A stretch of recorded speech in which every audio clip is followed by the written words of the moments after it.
ဒီနေ့ကတော့ကျွန်တော်အလုပ်ကိစ္စနဲ့အပြင်ကိုဧည့်သည်လိုက်ပို့ရတဲ့အတွက်ကြောင့်မို့လို့မနက်စာကိုအပြင်မှာပဲစားလိုက်ပါတယ်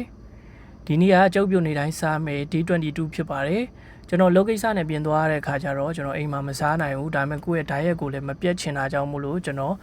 ရဲ့မနက်စာကိုနေ့လယ်စာကိုထမင်းဘူးနဲ့ယူသွားပါတယ်မနက်စာကတော့ကျုပ်ပြုတ်ရယ်ငကမောက်သီးရယ်ပြီးတော့ရည်နွေးချမ်းရယ်ပါ